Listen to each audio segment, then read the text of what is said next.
Hey friends, I have read every comment that has come in to the nursing video that I posted about quitting nursing after 20 years. And my heart is just broken. I honestly was kind of hoping that I was the minority and that there was not so many nurses or healthcare professionals that felt like I did.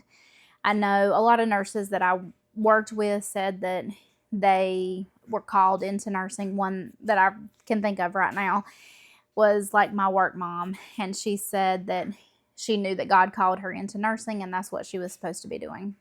But reading you guys' comments, I think there's more nurses and healthcare professionals that feel more like I do or did while I was nursing. And it breaks my heart to see how overwhelmed you guys are, how understaffed, how burned out you are. And I want to give you some hope. I know there's many people who either can't get out of nursing for various reasons. Maybe it's the one type of schedule that works with your family, or maybe it's the income and you have to have that specific income with the area that you are in life. Or maybe you're scared to try something different and nursing, like for me, it was the only thing that you knew. And so for those that don't want to leave nursing but are exhausted with all of it, I want you to know that there is hope and that this video is for you. The system is what's broken. It's not you. This evening I want to talk about finding your purpose again, whether that's inside or outside of a facility wall, and some alternate paths that will still honor your heart for people. Hey, if you're new here, my name is Ashley, and this is Homemaker in the Making, where I document my journey leaving corporate America and my 20-year nursing career and coming home to be a homemaker to my 1-year-old son and my husband. So if you like videos like this nursing video, as I will still continue sharing my heart about healthcare and the things that I hope to see change, as well as incorporating my new life as a stay-at-home mom and homemaker, then please give me a thumbs up and consider subscribing to the channel because I'd love to have you here with our community. Leave me a comment down below letting me know what area in the healthcare field that you're working in if you are a healthcare professional watching this video. One of the things that I found when I first started working at the hospital was how many seasoned nurses that there were still working at the hospital on a med-surg floor. Through the course of my years of nursing, I saw nurses that were burned out, overwhelmed, and still staying in the same place that they were in, almost as if they were keeping themselves in their own prison. I worked in the hospital setting and a little bit of a nursing home setting as a PRN position from 2004 until 2014. And I got sick of it. The straw that broke the camel's back was, on top of everything, the overwhelm, the understaff, not having enough supplies to be able to care for my patients, was the whiteboard. When that came out, I was done. I was so tired of writing excellent care on the top of my patient's board for what was to be my goal for the person to have while they were in the hospital. And while, yes, that is what I want them to have, is excellent care, I knew deep down inside that that's not actually what the facility that I was working at was actually striving for. That word excellent was being wrote on their board to be able to encourage them to give an excellent review on a survey. With each change of the shift, giving the excellent expectation for the oncoming staff, it was reinforcing that word so that once they called for their survey, that would be the word that the patient would hopefully gravitate to instead of good or fair or any other word you can come up with. And deep down inside, it just made me sick because I knew at the core of everything, with all of the decisions being made in the facilities that I was working in, that excellent care was the least of their concern as far as the care being provided, but only the score that was to be achieved. And so with that, I began pursuing my way out. I didn't want to leave nursing altogether because I had just graduated. I needed to pay back the hospital that I was working for. And so I couldn't technically leave. So I'm trying to get across in this video to you is to find hope and a purpose in the place that you're currently in or in other avenues of nursing that you can pursue. That's one thing that is so amazing about a nursing profession is you have many, many opportunities. You don't have to stay stuck in a facility if you hate it. And the majority of the comments that I saw from nurses that were just exhausted with their career was from facilities. And so this video, I hope, encourages you. I did make some changes, and you may not be able to do this in your season of life if you have children and it doesn't work around your spouse's schedule, etc. But if you can, night shift was something that was a lot better for myself, as well as weekends. I went to weekends first, and I worked weekends for a really long time. And then I went to night shift, and I worked night shift for probably 4 years, which was rough. I'm not a night shift person at all, but getting away from the rotations of the supervisors coming around with their excellent expectations and the nitpicking of the things that didn't matter in the grand scheme of while I'm trying to take care of my patients, that being removed from my mental bandwidth helped me so much. And I was able to continue working at the hospital for a total of 10 years. By the time I made the change to weekends and then also made the change to nights, probably was, I guess, about 5 years total that I had remaining in the hospital before I chose to make my way out of the facility altogether. But that did help me. So if you're in a hospital setting and you really don't have a way out, you need those 12-hour shifts for your family, I would definitely encourage you trying a weekend or trying a nighttime schedule if it's the corporate part of the setting that's really bothering you. The second option is there's also like case management positions, there's quality positions that you could go into to try to improve the setting in the facility that you're currently at. Some of those areas do require a little bit more education or a certification, but a lot of the times I've seen, at least in my nursing career, that a lot of the places that you work will pay for those certifications. If you pass the certification itself, they'll like reimburse you for the test once you've actually taken it. So that's something to consider. But if you want to break outside of the facility and outside of those walls and enjoy maybe another aspect of nursing, I really strongly encourage you to give it a thought and give it a try. You can always go back to the hospitals. The hospitals are always going to be hiring nurses. So I thought I'd go over a couple things that are maybe outside of the box of nursing. I think a lot of people just associate nurses with facilities, nursing homes, or hospitals. And so these are some alternate options that maybe you haven't come across yet. And so I thought that I would share them. As far as education goes, there's nurse educators. There is clinical educators. I only have an associate degree. I did not care to go back to school for something that I hated, to continue getting more into debt for a degree that wasn't even going to give me any more money for a BSN. And so I have an associate degree, but in my part of North Carolina, the community colleges around here will hire you to teach the CNA courses. You do not have to have a bachelor's degree in order to be able to do the CNA classes or clinicals. And so I did sign up to do that.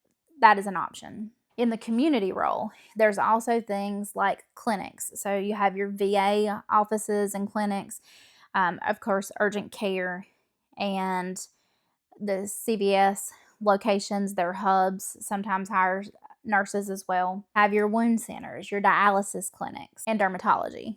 I'm sure I'm missing many different clinics, but those are some that I can think off the top of my head. Those are going to probably have more of an 8 to 5 work day. I believe that urgent care still runs on 12-hour shifts. I think it's 8 to 8. So, of course, you'll have to keep your schedule with your family in mind with everything that you do. But those are options outside of the hospital as far as clinic goes.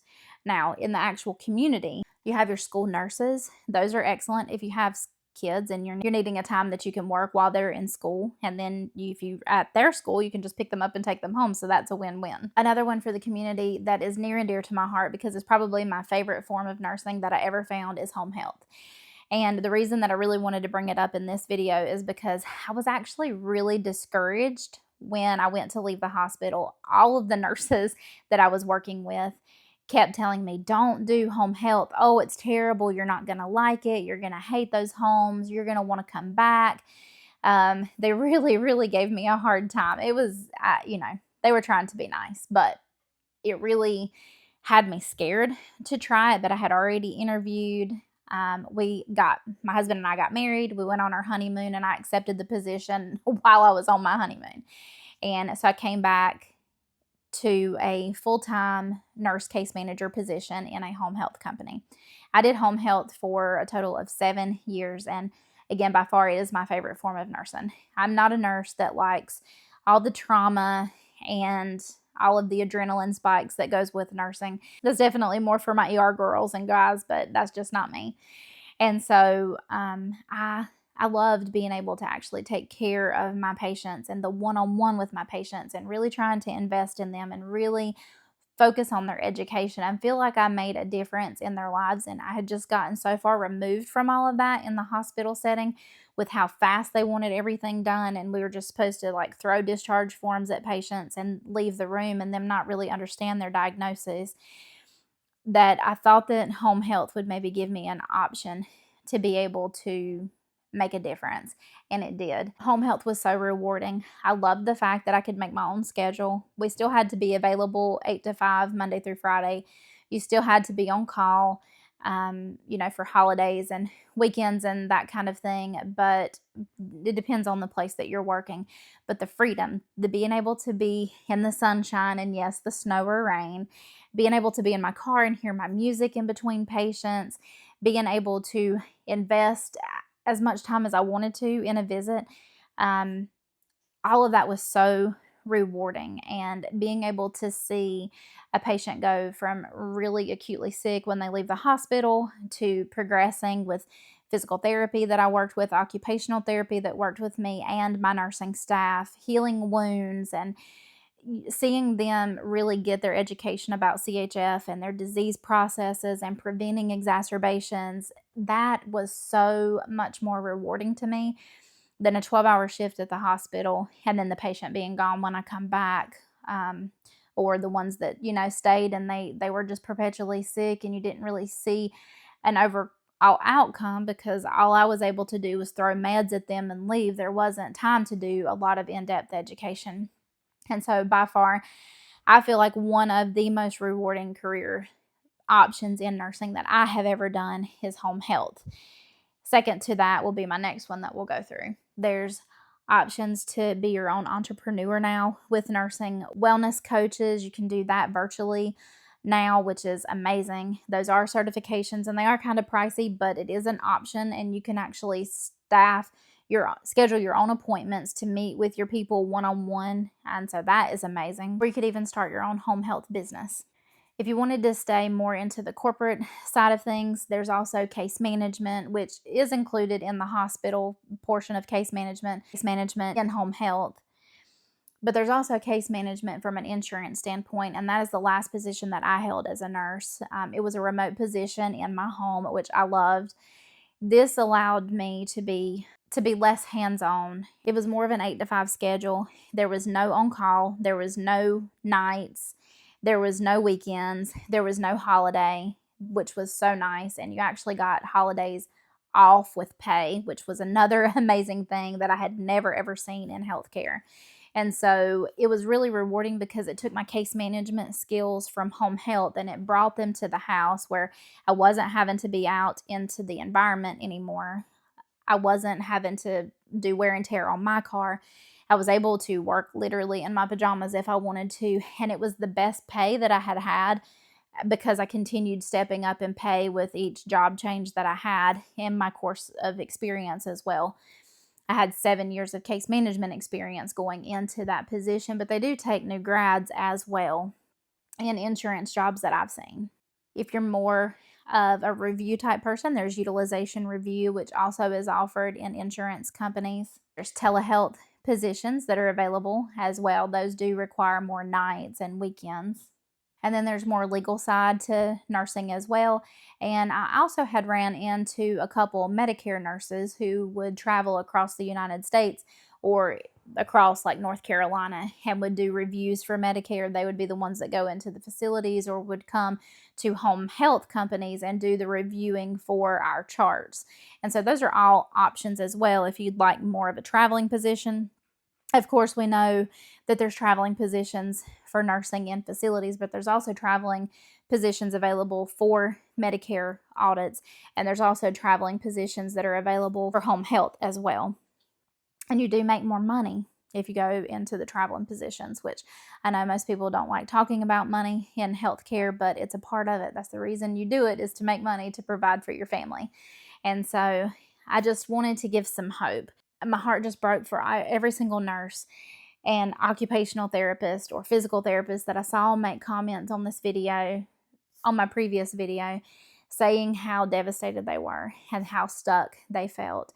And so this was just to kind of give you a hope and to reinforce the fact that you do have a purpose with all of the patients that you're touching. You can get outside of the walls of that hospital or that nursing home if you're just truly fed up and done with the system. If you have questions about the two that I've done the most outside of the hospital setting, which is home health or insurance, you can definitely leave me some comments down below. I'll be glad to chat with you in the comments, or if you'd like a subsequent video, I'd be glad to do that. But please know that you are making a difference. If you have a heart for the people that you're working for and you're just sick of the beast that healthcare has become, you're still making a difference at the bedside, even while you're still there. Take heart in that. But I also want to encourage you to think outside the box if you're truly done and ready for a change. I think all of these options are really great. Who knows, you may find your very favorite position in nursing, but you got to give it a try. With that, friends, I want to thank you so much for being here. If you have not been told yet today, you do have value, you are special, and I'm really glad that you're here, friend. Thanks.